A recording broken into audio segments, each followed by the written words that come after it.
And hello, everybody. Good day. Good morning if you're in the UK. It might be evening if anybody is watching from the Southern Hemisphere, particularly from Australia or New Zealand. I don't know if anybody's actually drinking at the moment, but I thought I would. And the reason I thought I'd drink a bottle of wine is that I was actually interviewing Leo Eraso, who is a Chilean winemaker. And I had this wine the other day, which is called A los Viñeteros Bravos. It's his Granítico País. It says ancient viticulture on there. And I knew there were lots of old vines in Itata, and I casually asked Leo when this vineyard was planted. Folks, it was planted in 1798. I think that's probably the oldest vineyard in the world that's still producing grapes, certainly that I know of.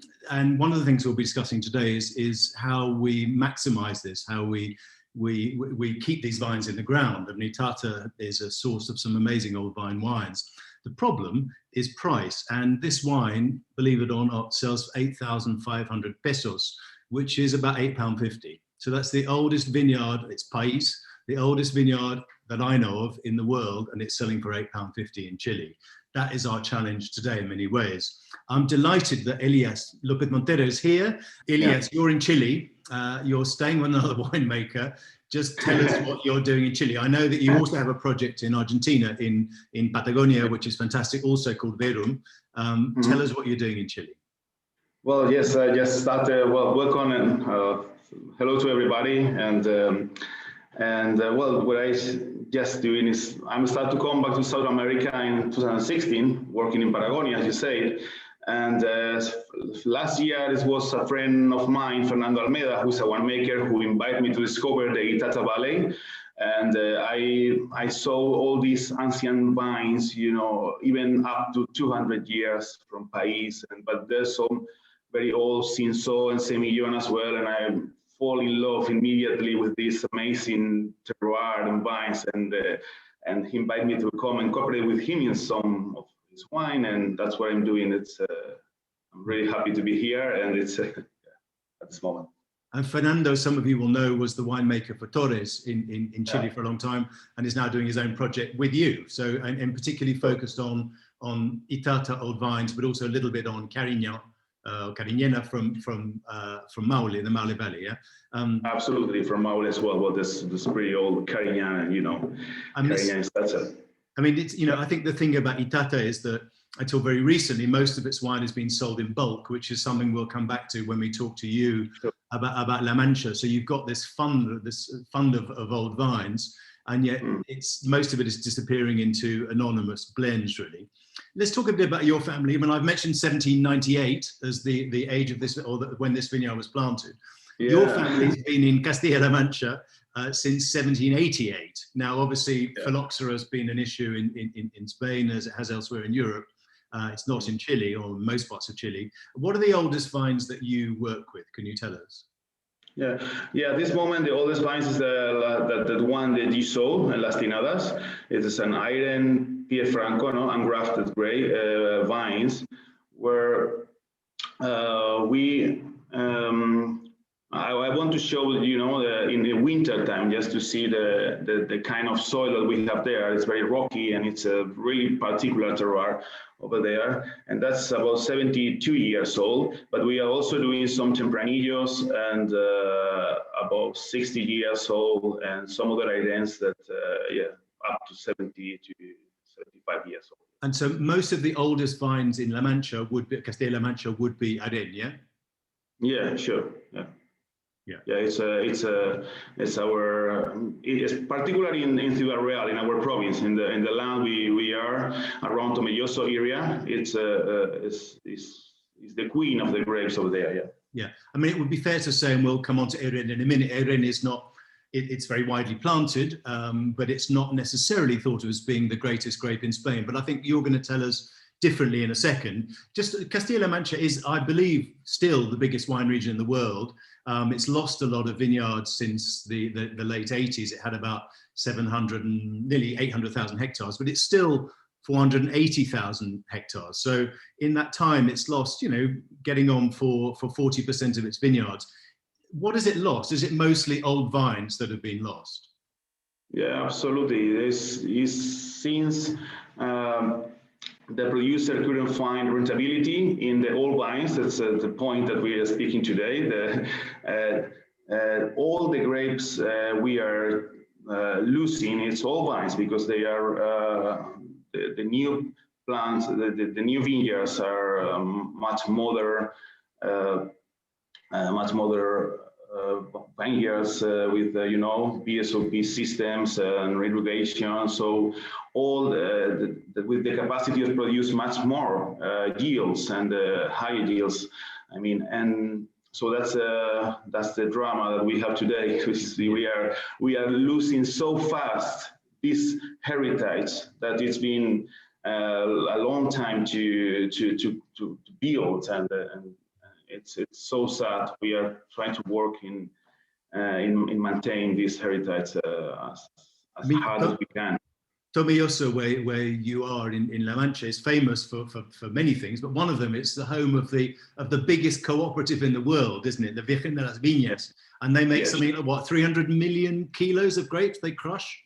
I mean, yeah, it's between 250 and 300 million. You know, it's 50 millions up, 50 millions down. And do they? I just wonder. I mean, they're such a big producer, although a lot of what they sell is in bulk.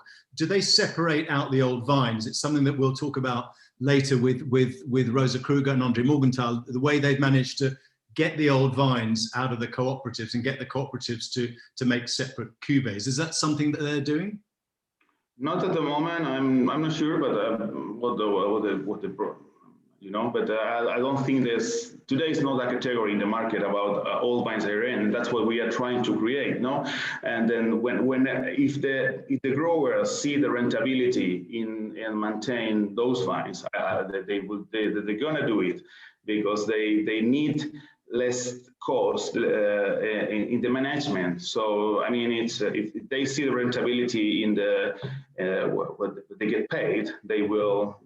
There's no any reason to not maintain them. So I mean, that's the thing. If they get the money, they will really keep those vines, and that's the important thing that we have to understand the market. Yeah. And it's understandable in a way, isn't it, that they've got to put food on the table and pay their mortgage and electricity bill and all those things. Yeah. Sure. Tell us a little bit about Erin. I mean, Erin at one point was the most planted white grape in the world. I mean, people watching somebody will know if that's still the case or whether it's been overtaken. And it's almost uniquely planted in one region. You know, it's sometimes called Manchega, isn't it? As well as Erin, and not Manchego, which is the cheese, but Manchega, which is the grape, right? And Manchego cheese is another thing altogether.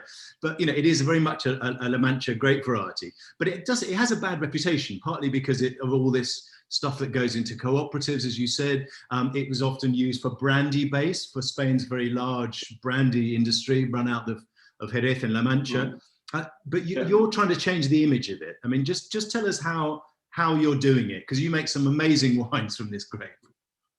It is, yeah, it's because we are separating the old vines, of course. So we have we identified our best vineyards, and we're doing wine with that. There is not any mystery on that. So the IRN has the ability. It's very austere grape. And it hasn't proteins in its composition, so very easily you don't need to add bentonite or semi other things like that to clarify, and it's very you can keep the purity of the grape and the terroir, because the grape is quite light, but I think this is an advantage. So you can express even better than another grape varietal, more aromatic, what's the conditions in the area, you know. So that makes Iran a fantastic grape for me, in my opinion, when it's cultivated in the right way. Yeah, I mean, it's a little bit like Viura in a way, isn't it? Macabeo. You know, in other bits of Spain, that when the yields are high and it's made in a neutral way, it makes a neutral wine. But when the yields are low and it's on the right soils, and we've seen your soils there, you can make pretty amazing wines. I mean, yours are incredible. Absolutely. You know, if you don't mind, I'll tell you a personal thing now. Please do. because when I was in 2017, so because you asked me about what we are doing, no, to make Iren different, and many things need to be done because basically Iren was first used for brandy or for bulk wine, you know. So to make a great wine, we need to use there's a combination of many things, the thing is, in 2017, I was in the program, in the Master of Wine program for a year. Foolish man. And then I was, I was pretty active, and I was going to many boot camps, learning from some of you Master of Wine, doing really great testings and everything. But at the end, I couldn't pass my exam. Okay, my practical, but I was so amazing year. It was so amazing year. But in any of the testing, I try one Iren. Not even one Iren in all the testing. So I was very sad on that, but not angry with the Master of Wine. They make a great work, obviously, in the selection of the wines. But that shows me very clearly that Iren means nothing in the market at this moment. And then in 2018, I came back to the winery. I never lost, I never forget the winery during the program, but I came back with a determination to make the best Iren ever done, and to try to fix a category of Iren in the world. And that's and then I start to do it, and then I managed to send a bottle to Yancy Robinson because she was interested on our work, and a few weeks later. I saw a picture in her Instagram saying, "This is the best Iren I have ever tried," and it was a bottle of Las Tinadas. And then I see the wisdom and the possibility that a category of all wine Irens could be created if we work with determination. So there we go. Any Master of Wine students watching will know that Iren has arrived. Iren has arrived when it's in the Master of Wine exam, right? I mean, most of your old vines, as we've said, and we saw that video, are in that amazing estate, the Las Tinadas. It's organic, isn't it? Is it also, was it planted as a field blend, as many vineyards were, even 70 years ago, but certainly 100 years ago?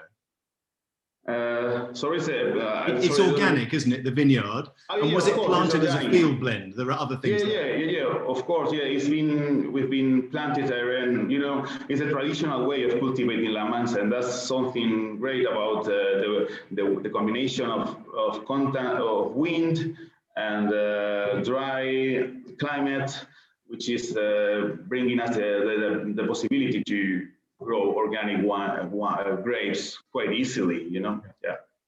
So organic and old vines are two messages that we can promote together, really, from La Mancha.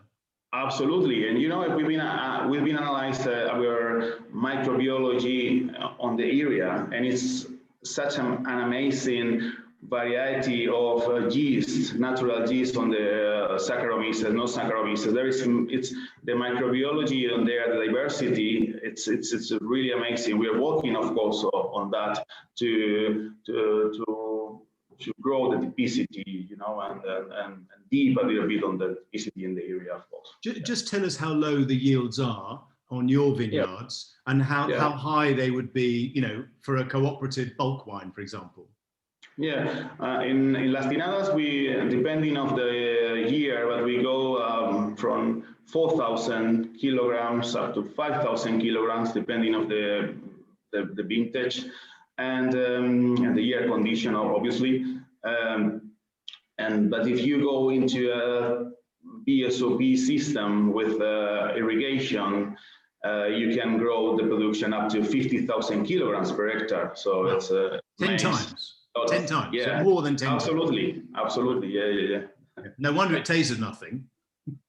Well, it's alcohol and at the end of the day, and you know, for some of the base wine, it's not you don't need that much complexity, and I mean, and especially if you go to destinate the wine to distillation, you know, Castilla-La Mancha, wine industry is quite complex, and we need those wines for distillation as well. We need those economic wines because most of the people in the world drink economic wines, right? So we need to attend that marker or change it. It's so it's those possibilities. It's interesting. You mentioned irrigation. I think you've got a slide that you were going to show. And have you got your slide you can share with us? The reason why vineyards have gone down in terms of area under vine, but production in many cases has gone up from those vineyards that have remained because of the plantings in the 90s, and as you said, on trellising systems and also with irrigation. Can you share that with us, please, Eliás? Yes.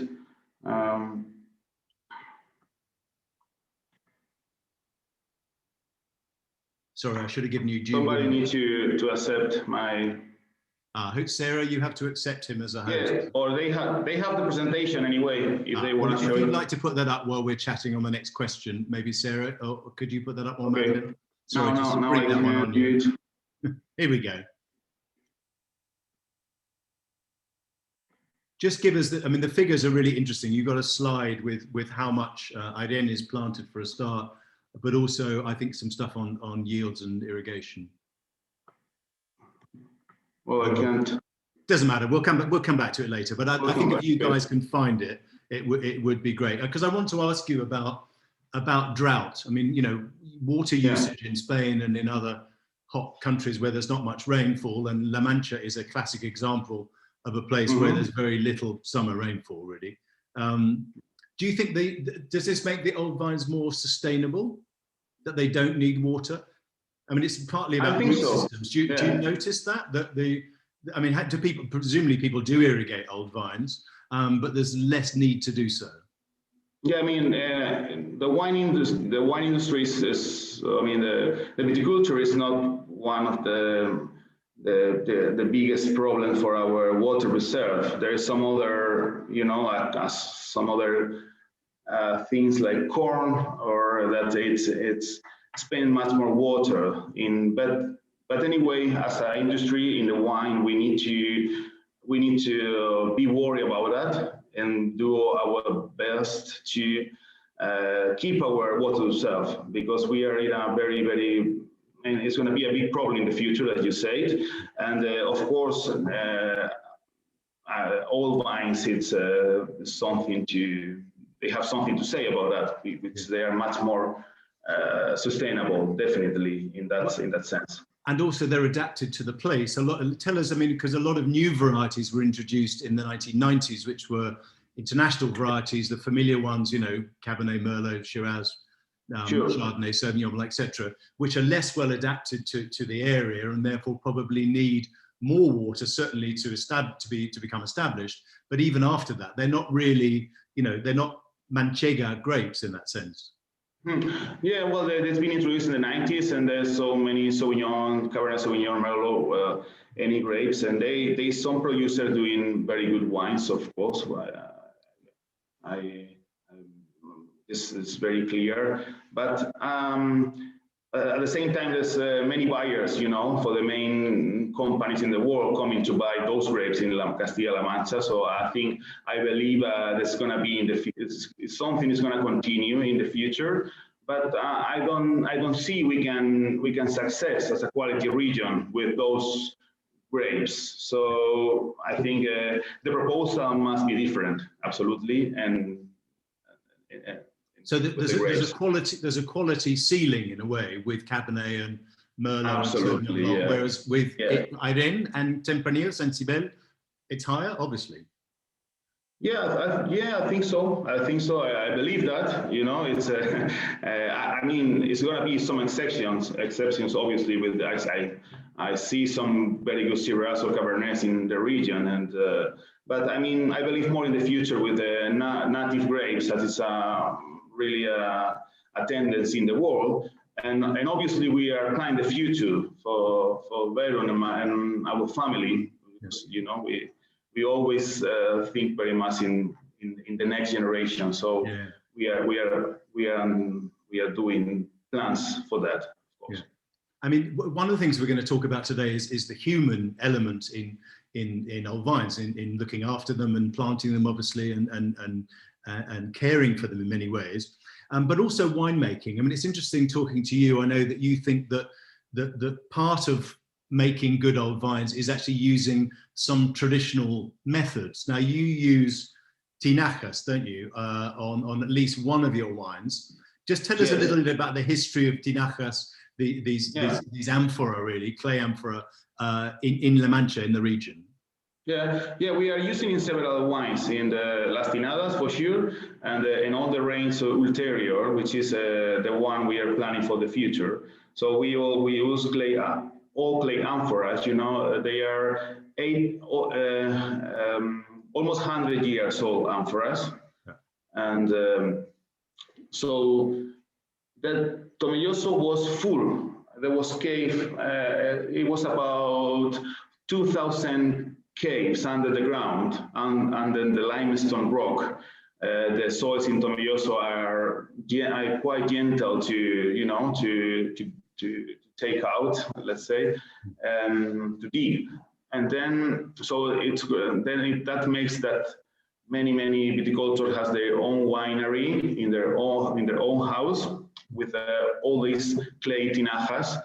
And so they are great. They are there, and some of them, and it's sad they are losing, because, of course, all the viticultures changed to the big cooperative, and because they couldn't survive by doing wines themselves. And so in Verum we are trying to keep this heritage, and because it's our traditional way to make wine, but not only because of that. It's because we believe it can bring some more typicity and things like that. And you can still find these tinajas easily, can you? Yes, actually we are at the moment, believe it or not, we are recuperating. You know, you mentioned my family is on vines in 1788. There was a winery, the first winery that we had. It was in the center of Tomelloso, but we was not using at the moment because there was not a winery there anymore, but the tinajas was still there. And right now, at this moment, we are taking out those tinajas and to recuperate it for winemaking, and we're gonna give them a very good place on the winery now. But Marcelo Retamal was telling me that in Chile, when he started looking for tinajas to make the wines he's making at De Martino, he said, you know, he'd go to houses and people would have them kind of at the back of a barn, that they'd just completely forgotten about them. And in one case, he found one buried under a bed. That somebody said, I'm sure we got one. My grandparents buried it under the bed. So tinaja. I mean,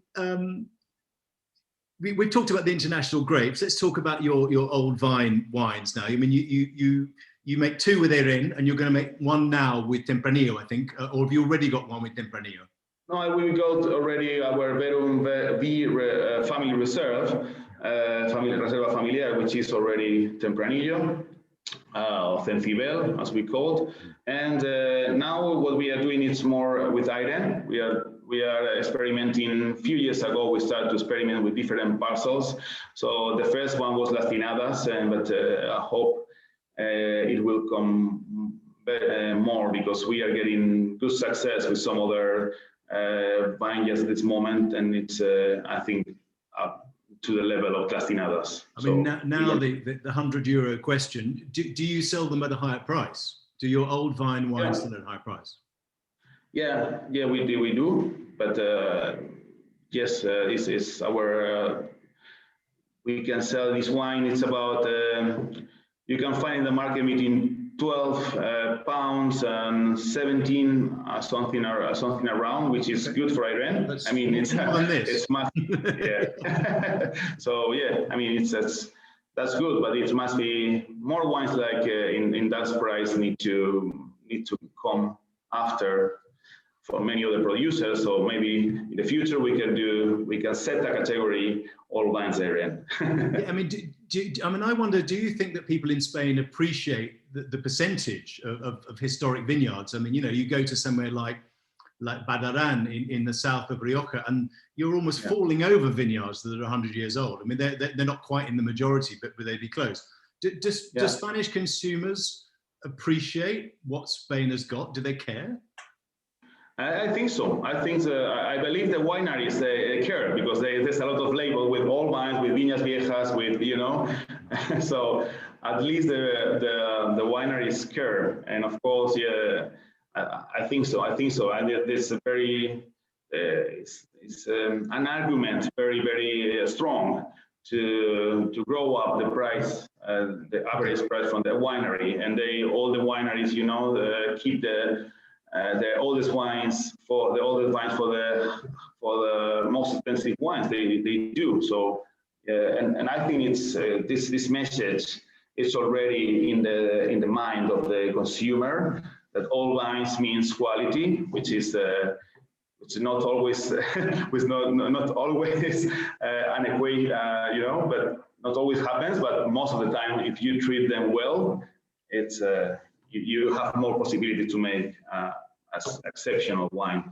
But I think I'm right in saying that in Spain, as in many other places in the world, probably all of them actually, there's no legal definition of an old vine, is there? I mean, I think in Spain, if it says viñas viejas, it's probably over 50 years old, because there are so many old vineyards that why would you call something that's 25 years old viñas viejas? But you have to be very cynical, right? Not you, but...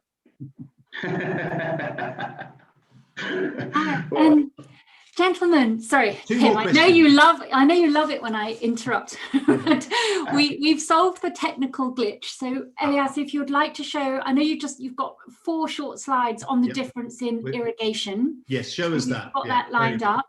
Okay, and we've got 2 more questions for quarter 2. Here we go. This is the distribution of vineyard by age in Castilla-La Mancha, which is a very interesting slot to me. We have this 40% it's more than 30 years old vines, which means 180,000 hectares still of all vines, and these all vines are paid the same, than all this part of the circle, which is which shows you very clear how fast our viticulture is changing. You just to see this last sentence, it's a decrease of 17% in the last 10 years, and this 17%, I could guarantee you that it's most of the big part is old vines. But if you look at the right down, it's just from 1987 we have lost 43% from of our vineyards, which probably it's good for the market and the price, but it makes many. It's sad anyway that we couldn't keep all those old vines. So it shows really the urgency to bring Castilla-La Mancha, especially my region, some other direction. And, do you have an irrigation slide as well? I've forgotten. Yeah, we have. We are we are allowed to go here it is. Go back one, because you've got there some figures on irrigation. Well, I mean, this one, sorry, it's well, it's this the one is a very the second sentence is 174% of growth in the vineyard with irrigation and dressing system, basically BSOP, which is quite impressive. And irrigation could double the production, or even more, as is depending on the case and the system that you plant. But it's just it's so sad that we are gaining so many vineyards in the economic wine production direction, but at the end we are losing at the same time all these old vines potential. I mean, it's something that we have to understand and make some solutions from the government, the authorities, and also the consumers. But I think the problem, isn't it, that the grants, both from the government and I assume also still from the EU, are for higher production vineyards, really, that they want to encourage people to make more, not less and better. They want to make more and sell more wine, effectively. I mean, would that be true, that a lot of the grants, local grants and state grants, have been going into encouraging people to use these new varieties? Yeah, absolutely, and we have many funds and budget to change and to make a more modern vineyards, to go to some of the systems, encourage the productions and encourage and improve the economy, but at the same time there's no any line to make able to keep this heritage. I mean, it's really bad politics behind that. Yeah. Tim, if I could just come in, we've got a really good question that's come up from actually Eliás, a countryman of yours, Rafa Uzos, who's in Rioja. Hi, Rafa. And Rafa makes the point in that, okay, we have restructuring funds, fine, people need to live, communities need to be regenerated, but actually those funds don't have any kind of recognition towards the heritage of old vines and regeneratively cultured vineyards, which actually have all the attributes of high value regenerative agriculture. So I think this is a topic that, for us as an organization, I know that we've got people here who are within the OIV, which has a lot of influence actually on policy. I would say this is a really important policy decision, because all of these things on the economics of agriculture, they're rooted in policies. And so I think what's the question? Really good point. The question, should basically the funding that's going into restructuring only be targeted at non-old vineyards? So basically, you can't get should you not be able to get restructuring unless for heritage vineyards? Yeah. I mean, one thing, while Rafa's there, we should say that the Sonsiera cooperative that he represents, or is the winemaker for, in San Vicente la Sonsiera in Rioja, is a model cooperative where they've separated out the best old vines. I mean, if Virgen Las Viñas was run as the Sonsiera cooperative is run, then the image of La Mancha would be very different, I think. Listen, I've got one more question because I'm aware of time. Can I ask my final question, Sarah? Because it's paradoxically, it's about the future.